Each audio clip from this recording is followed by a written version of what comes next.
விஜய் அவர்கள் பெரம்பூரில் போட்டியிடுகிறார் அப்படின்னு சொல்லி ஒரு செய்தியை பார்க்க முடிஞ்சது. அஃபிஷியலாக நமக்கு வரல. பட் அந்த மாதிரியான பதிவுகளை பார்க்க முடிஞ்சது. தாவேகா தலைவர் விஜய் அவர்கள் எந்த தொகுதியில் போட்டியிடுகிறார்? இல்லை, பெரம்பூரில் போட்டியிட போகிறாருன்றது இன்னைக்கு தமிழக வெற்றி கழகம் முறையாக வந்து அறிவிக்கும். அண்ணன் பொதுச் செயலாளர் அவர்களும் அண்ணன் ஆதவர்ஜுனா அவர்களும் மரிய வில்சன் அவர்களும் இப்படி தொடர்ச்சியான நிர்வாகிகள் எங்கெங்கே போட்டியிடுறாருன்றது ஒரு உத்தேச பட்டியல் வந்து வெளியிட்டிருக்கிறாங்க.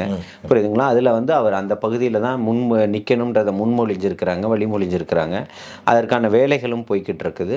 நிச்சயமாக அவர் பெரம்பூர் தொகுதியில் களம் காணுவார்ன்ற ஒரு எதிர்பார்ப்போடு நானும் இருக்கிறேன். திரு ஜலீல் அவர்கள் தொடர்ந்து ஆரம்ப காலகட்டங்கள்ல இருந்து எங்களோட ஜாம்பவானில் பயணிச்சுட்டு வரீங்க. நீங்களும் விருப்ப மனு கொடுத்துருக்கீங்க. உங்களுக்கு நேர்காணல் செய்யப்பட்டதா? நீங்கள் எந்த தொகுதியில் களம் காண போறீங்க?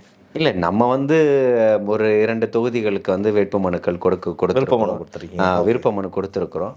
அது வந்து தலைமையிடம் சொல்லப்பட்டிருக்குது.